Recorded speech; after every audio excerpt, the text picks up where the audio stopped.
Good morning எல்லாருக்கும். Welcome back to Sai home vlog.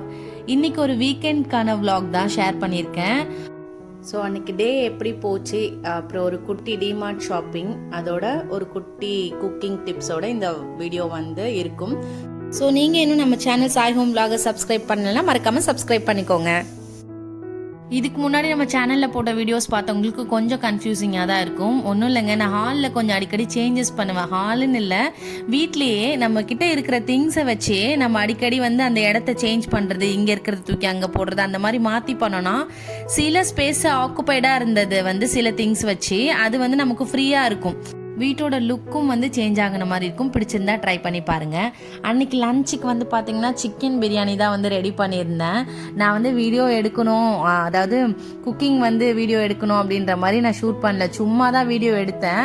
But வந்து அன்னைக்கான டே vlog-ஆ போட போகிறோன்னு தெரியாமல் வீடியோ எடுத்துட்டேன். அதனால தான் வந்து இதோட ரெசிபி வந்து ஷேர் பண்ண முடியல. கண்டிப்பாக நெக்ஸ்ட் டைம் ஷேர் பண்ணுறேன். ஒரு சின்ன டிப்ஸ் மட்டும் சொல்கிறேன்.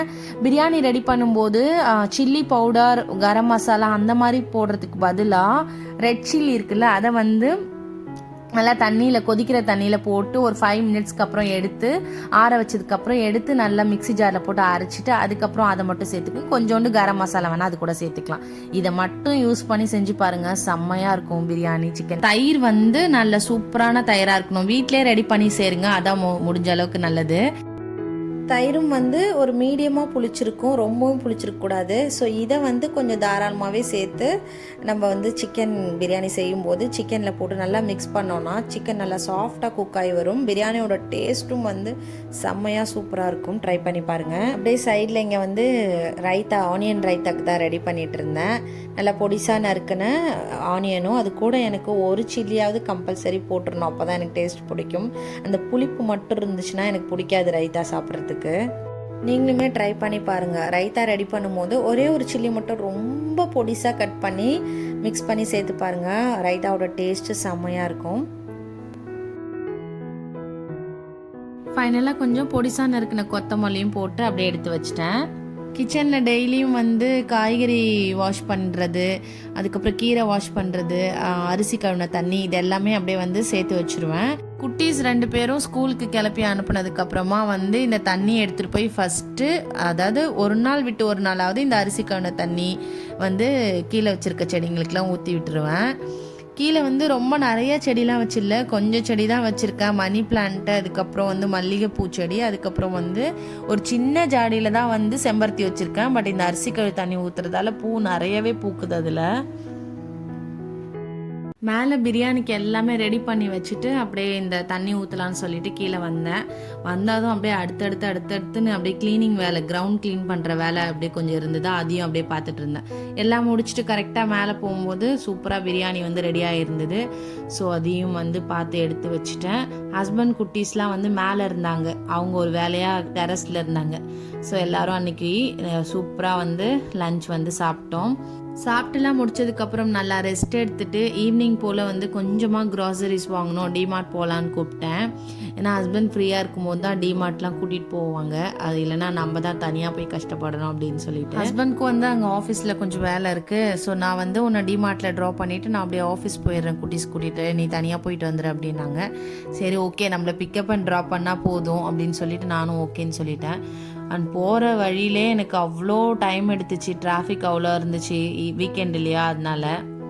மெயினாக வந்து குட்டீஸை கூட்டிகிட்டு போகக்கூடாதுன்னு சொன்ன ரீசன் வந்து அவங்க வந்தாங்கன்னா அது இதுன்னு பார்த்து எடுப்பாங்க, எக்ஸ்ட்ரா ஏதாவது எக்ஸ்பென்ஸ் ஆகிட போகுது, நீ மட்டும் போனோன்னா க்ராசரிஸ் மட்டும் என்ன தேவையோ அதை மட்டும் வாங்கிட்டு வந்துரு அப்படின்னு வந்து சொல்லியே தான் அனுப்புனாங்க. நானும் அந்த மாதிரி ஒரு மைண்ட் செட்டில் தான் போனேன் இந்த டைமு. சரி, அது என்ன தேவையோ பட்ஜெட் போட்டு எடுத்துகிட்டு போனேன். ஸோ அதுக்குள்ளே வாங்கிடணும் அப்படின்னு சொல்லிட்டு கொஞ்சமான திங்ஸ் தான் வாங்கினோம். ஹோலாக எல்லா க்ராசரிஸும் கிடையாது, என்னென்ன தேவையோ அது மட்டும்தான் வந்து வாங்கிட்டு வந்தேன். மைதா வந்து இந்த டைம் எடுத்துக்கிட்டேன். குட்டீஸ் வந்து கேக் கேட்டிருந்தாங்க.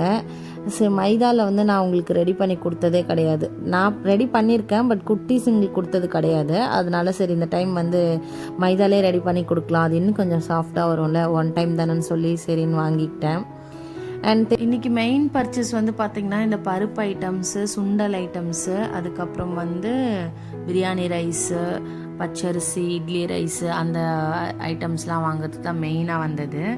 என்னால் கண்ட்ரோல் பண்ண முடியாத அளவுக்கு சிரிச்சிட்டேன்.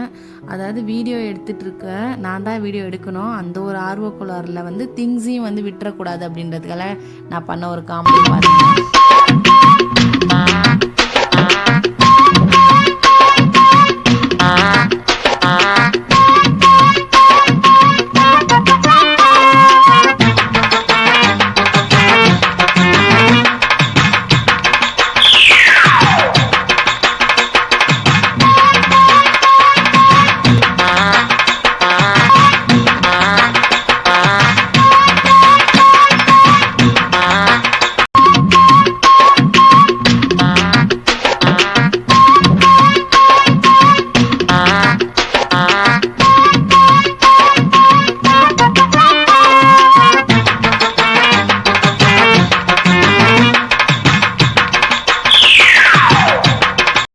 ரெண்டுமே ஒரே குவான்டிட்டி தான், 500 கிராம் தான். பட் ப்ரைஸ் வந்து நான் ஃபஸ்ட்டு பார்க்கல. 37 ருபீஸ்ன்னு, பரவாயில்ல 37 ருபீஸ் தானே. வெளியில் சூப்பர் மார்க்கெட்டில் நான் வந்து 55 ருபீஸ் என்னமோ வாங்குகிறேன் ½ kg ஜாகரி பவுட்ரு வந்து. சரின்னு சொல்லிவிட்டு அதை ஃபஸ்ட்டு எடுத்துட்டேன். அந்த சைடு இருக்கிறத பார்க்கல. வீடியோ எடுத்துகிட்டு வந்துட்டு இருந்தேன்னா கொஞ்சம் கஷ்டமாக தான் இருந்தது, வீடியோவும் எடுத்துக்கிட்டு எல்லா ஐட்டம்ஸும் பிக் பண்ணி எடுக்கிறதுக்கு.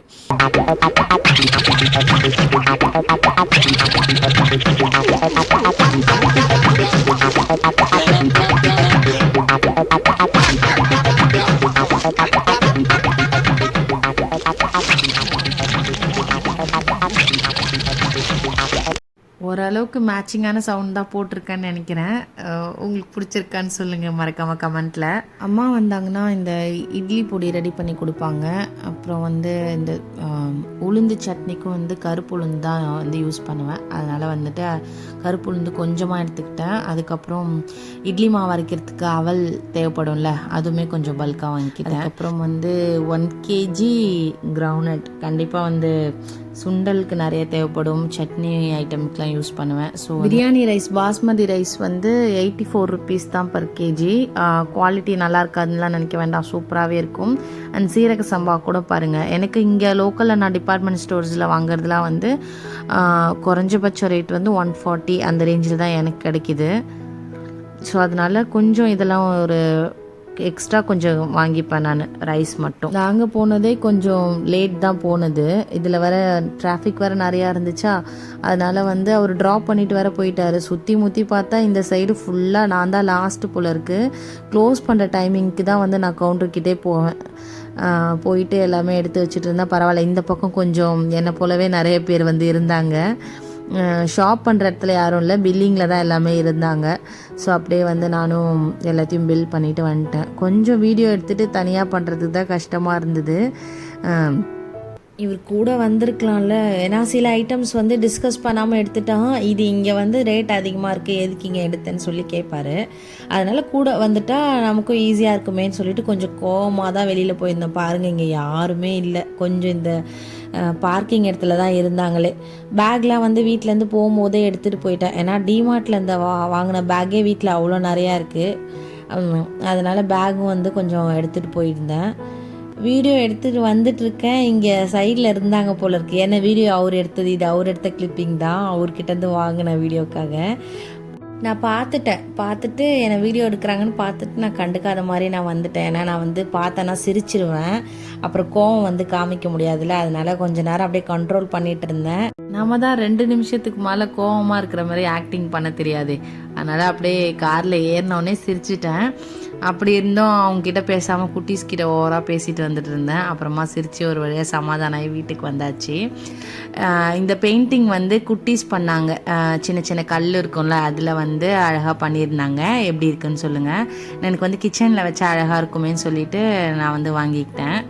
அண்ட் அவ்வளோதான், நம்ம இந்த விலாகோட எண்டுக்கு வந்துட்டோம். உங்களுக்கு இந்த வீடியோ பிடிச்சிருந்துச்சுன்னா மறக்காமல் சாய் ஹோம் விலாக் நம்ம சேனலை சப்ஸ்கிரைப் பண்ணிக்கோங்க. இந்த விலாக் உங்களுக்கு பிடிச்சிருக்கா, இல்லை எந்த மாதிரி விலாக் உங்களுக்கு வேணும் அப்படின்றதையும் மறக்காமல் கமெண்ட்டில் சொல்லுங்கள். கண்டிப்பாக என்னோட வீடியோ பிடிச்சிருந்ததால தான் நீங்கள் கடைசி வரைக்கும் பார்த்துருப்பீங்க.